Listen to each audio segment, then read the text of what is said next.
now. What do you have to say about this, given the fact that in one breath first, they shut down all internet operation so that the activities of the military in the country will not be let known to the world. But now at this point, they are reconsidering and taking back to democratic rule. What do you have to say to this, please? Look, this ECOWAS country, why are they always blaming the military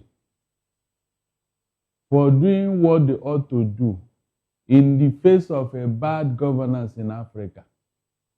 Have they ever gathered to tell their civilian counterparts in office that, look, what you are doing is not good? Have you ever seen these ECOWAS people coming to tell the president that you are doing a coup in your country? Or don't you know that these civilians in civilian garb, they are also carrying a coup in their respective countries? When you say they are carrying a coup, in what aspect are you pointing to? Yes, what aspect are you looking at? Good. When they trample on opposition, trample on good governance, trample on anything democratic, is that not a coup? But did we see that happen in Guinea-Bissau, Barrister Darlington?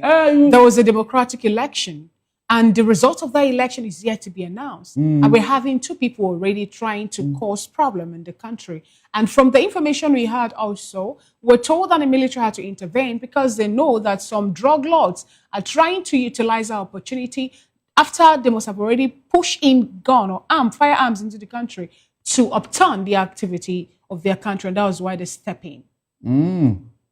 So if that is their reason, did they apprehend the drug laws? Hold on. Did they apprehend the drug laws, or they are anticipating? Look, some of these reasons, I don't buy it.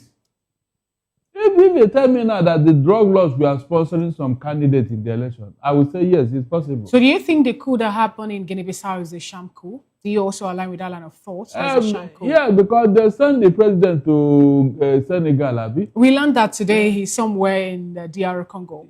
But he first of all went to Senegal, where they received him. Yeah. So they quietly took him out of the country, so that it doesn't look as if they want to do anything onto us.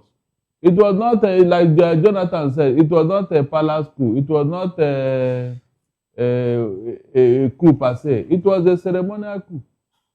It was a ceremonial. It's like they agree with the president that, look, you can take over since I will not win the election. Is that not obvious? Or you don't see such a thing here? If the president finds out he cannot win the election, you can simply tell the military, come and take over. The blood of any martyr will wet the ground for political advancement. Did you hear me? The blood of one martyr is going to wet the ground for what? Political advancement. So this is what you get, or this is the price you have to pay to liberate your people. Nobody who embark on this type of thing finds it funny. It's not possible.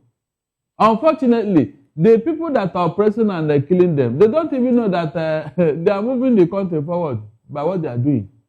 That's the truth. I mean, it didn't start today. Look at Jesus Christ. They thought when they kill him, this thing will be over. But if that should be the case, so many persons have been killed in Africa. So why is it Africa is still the way it is? We have lost so many strong men, so many strong people, women, vocal voices talking about liberation of Africa. That is why you are even where you are now. Seriously.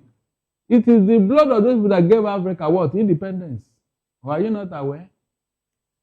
It is now left for the people who took over to now deepen it. But we don't see that play out with the West, where we learn this democracy from. We don't really see, every election, after a matter of election leading to killings and bloodshed and all that. America is over 250 years in democracy. So you think ours is work in progress? Good. America is 250 in democracy, democratic pursuit. Yeah. Mention one African nation that is even up to 100, apart from I think Liberia. So you think we need to keep on walking in this trajectory until when we get to the age of... The only thing that worries me is that you cannot reinvent the wheel. Haven't seen the development in the Western world. Do they need any other body to cheat them? All they need to do, copy it and bring it here. But the people who are presently in leadership in Africa, they know that if they copy it and bring it, it will not favor them. The civilian people that have been there, were they doing well? Is it not this country that one family have almost colonized the whole place? Mbasogo, has he been doing well? Remember what the deal he had with the president when he handed over ECOWAS to him and all that. So, what are you saying? They are never good. They and the military that they are not good. But there's a saying that says the people deserve the government that they have. If we keep on talking about the government being bad, Barrister, let us not forget that the people made up the government. The people sometimes will go out there to cast their vote and elect people that they believe will serve their interest. So when you're saying they are not good, we have people who are still speaking in favor of those who we have, manning some political offices. Look, in any environment, there are people that are gullible. It is the gullible people that the politicians manipulate and use. They are the weak link that the politicians always use. And these people, they don't even know what is going on. They don't understand where these politicians are going because they have been made a ready tool to be used. When you say they've been made a ready tool to be used, let's take a cue from what happened in Cameroon. We have a man who have been within the corridors of power for over, 4 decades at this point.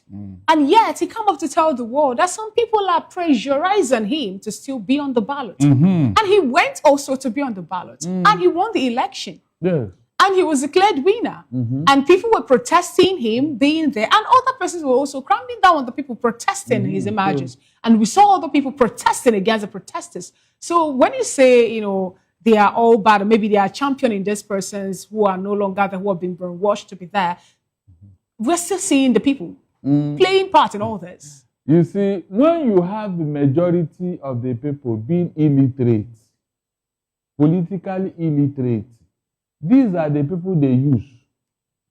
Can you tell me that in the Western world, there will ever be somebody like a Pobia? Tell me. In the Western world, there will ever be somebody like Museveni or Uganda. You know it can never happen now. You can't. You can't try it. So in an environment of mostly illiterate people, this is what you get. That is the truth. So when they deliberately keep you down, it's for a purpose. Are you saying that Africans are illiterate? Oh, are you serious? Are they well educated before? Hold on. No. But if you're to get to the Western world you just pointed to now, you find out that most of the people who are occupying decision-making positions in this Western world are majorly Africans.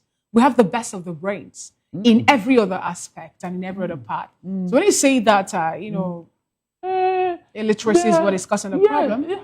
Look, when you are in an environment of the educated people, can you manipulate them?